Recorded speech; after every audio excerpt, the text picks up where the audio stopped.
सुप्रभात। आज हम लोग वाक्य के भेद रचना के आधार पर पढ़ेंगे कि रचना के आधार पर वाक्य के भेद कौन कौन से होते हैं, इनके बारे में जानने का प्रयास करेंगे।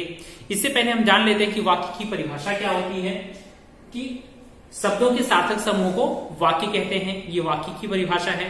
और हमें जो पढ़ना है रचना के आधार पर वाक्य के भेद, तो रचना के आधार पर वाक्य के 3 भेद होते हैं: सरल वाक्य, संयुक्त वाक्य और मिश्रित वाक्य। जाने इन तीनों के बारे में, सरल वाक्य के बारे में, संयुक्त वाक्य के बारे में और मिश्रित वाक्य के बारे में।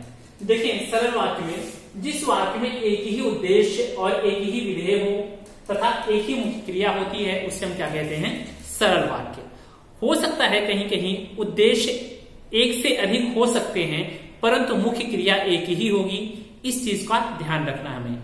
तो देखें, जैसे उदाहरण है इसका, राम विद्यालय जाता है, जिसमें उद्देश्य क्या हुआ? जो कर्ता होता है उसे उद्देश्य कहते हैं, तो राम यहां पर उद्देश्य हो गया, विद्यालय जाता है विधेय हो गया। तो एक उद्देश्य और एक विधेय जहां पर होता है वहां पर सरल वाक्य होता है।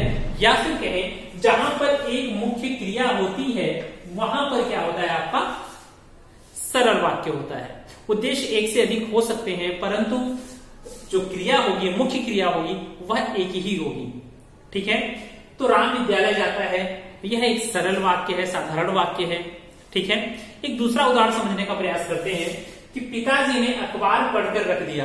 अब इसमें देखें, पढ़कर एक क्रिया है, रख दिया यह भी एक क्रिया है।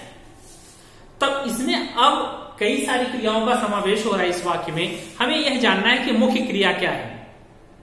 ठीक है। मुख्य क्रिया होती है, यह हमें पता है कि एक ही मुख्य क्रिया होती है, परंतु और सहायक क्रिया आ सकती हैं। जैसे हमने देखा है कि अगर इंग्लिश में बात करें, रहा है, रही है, इज एम आर का प्रयोग करते हैं, चुका है, चुकी है, चुके हैं, इस तरीके से ये सहायक क्रिया कहलाती हैं। तो इसमें देखें कि पिताजी ने अखबार पढ़कर रख दिया, इसमें मुख्य क्रिया क्या है, सहायक क्रिया क्या है, या अन्य क्रियाएं कौन सी हैं? जब तक हमें मुख्य क्रिया का पता नहीं चल पाएगा तब तक हम सरल वाक्य को ठीक प्रकार से समझ नहीं पाएंगे। इसके लिए मुख्य क्रिया को कैसे पहचानते हैं, ये जानना आवश्यक है। तो देखिए, पिताजी ने अखबार पढ़कर रख दिया, जिस क्रिया से पूरा वाक्य समाप्त हो जाता है उसे हम कहते हैं मुख्य क्रिया। जैसे यहां पर देखिए, एक है पढ़कर।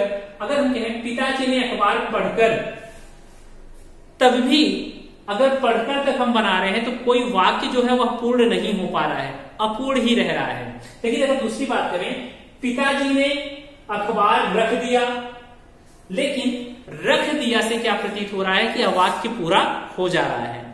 ठीक है।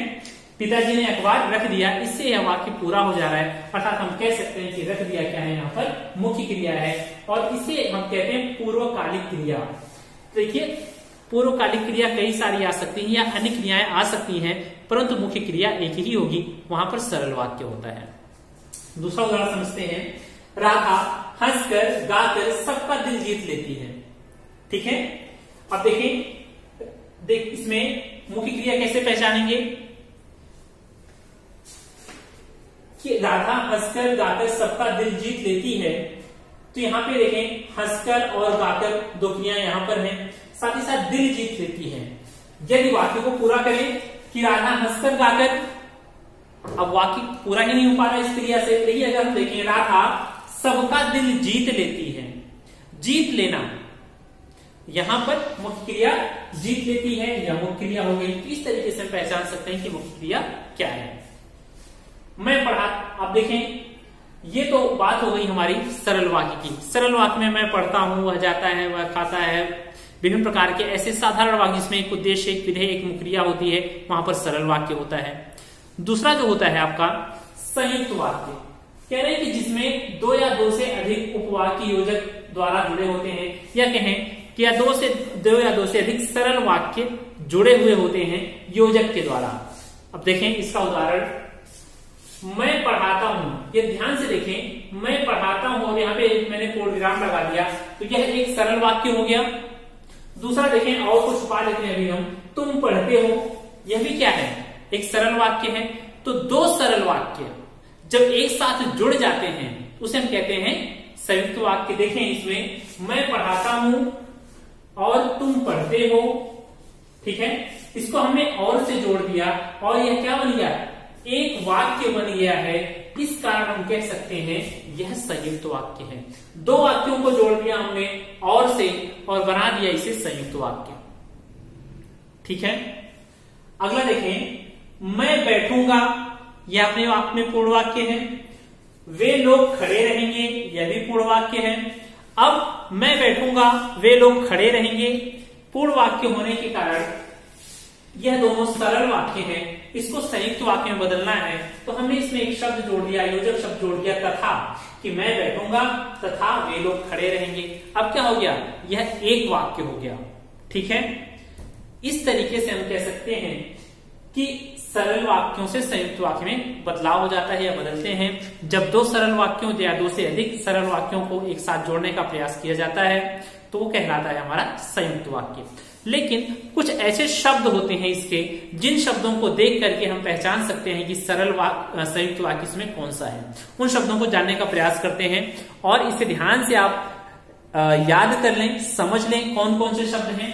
कुछ समुच्चय बोधक शब्द जैसे और, तथा, एवं, इसलिए, किंतु, परंतु, अथवा, लेकिन, या, मगर इत्यादि शब्द यदि वाक्य के बीच में आ जाते हैं, यदि ऐसे शब्द वाक्य के बीच में आ जाते हैं तो क्या होता है, वह संयुक्त वाक्य होता है। दो वाक्यों का जोड़ने का कार्य यदि हो रहा है और से, तथा से, एवं से, इसलिए से, परंतु से, किंतु से, अथवा से, दो वाक्यों को जोड़ने का कार्य हो रहा है तो आप इन शब्दों को देख करके ही आप कह सकते हैं कि वहां पर कौन सा वाक्य होगा, संयुक्त वाक्य। एक और उदाहरण देखते हैं, समय हो गया परंतु चपरासी ने घंटी नहीं बजाई।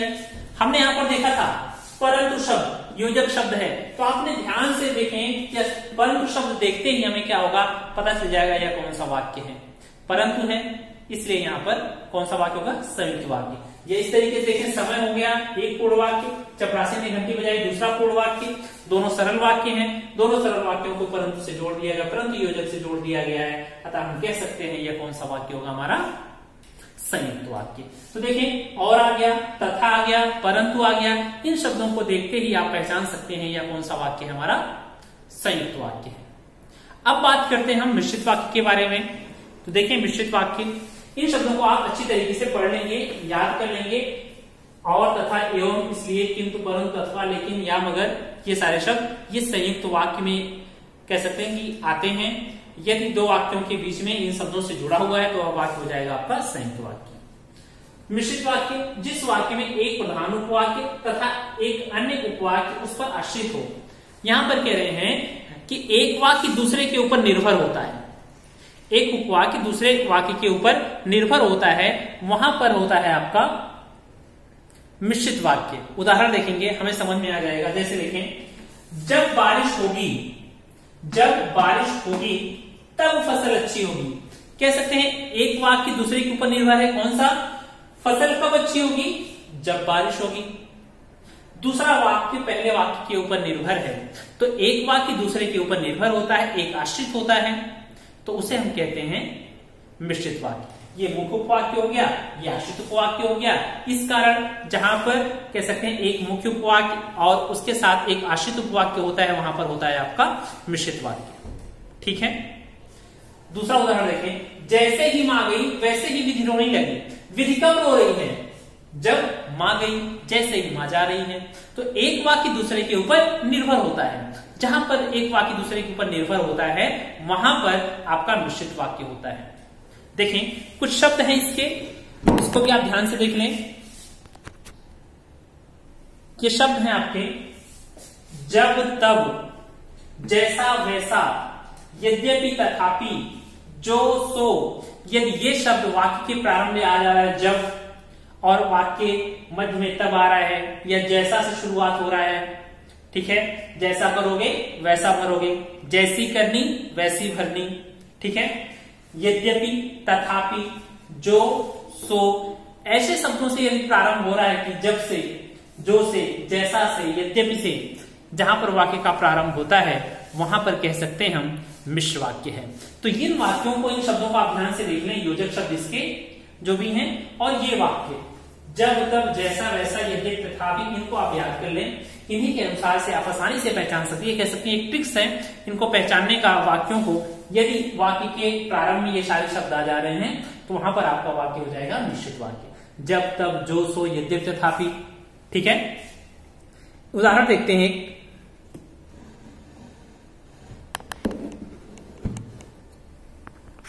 उदाहरण देखें इसका कि यद्यपि समय हो गया है तथापि चपरासी ने घंटी नहीं बजाई। यहां पर यद्यपि शब्द आ रहा है और यहां भी हमने अभी पढ़ा था कि यद्यपि आ जाए या तथापि आ जाए तो वहां पर क्या होता है, मिश्रित वाक्य होता है। एक शब्द देखने से ही पता चल जा रहा है ये हमारा मिश्रित वाक्य है। ठीक है, जब देखने से पता चल जा रहा है कि ये मिश्रित वाक्य है। हमने देखा था कि जब तब आ जाए, जैसे वैसे आ जाए, जैसे से शुरुआत हो रहा है, जब से शुरुआत हो रहा है, यद्यपि से शुरुआत हो रहा है। तो जिन शब्दों से शुरुआत हो रहा है, यद्यपि तथापि जो सो, ऐसे शब्दों से वाक्य की शुरुआत हो रही है और एक वाक्य दूसरे के ऊपर निर्भर हो रहा है, तो वहां पर आपका मिश्रित वाक्य होता है। आशा करता हूं आपको समझ में आया होगा ये वाक्य किस तरीके से हम पहचान कर पाएंगे, सरल वाक्य किस प्रकार से, संयुक्त वाक्य की किस प्रकार से हम कह सकते हैं मिश्रित वाक्य की। धन्यवाद, ये वीडियो को विराम देते हैं।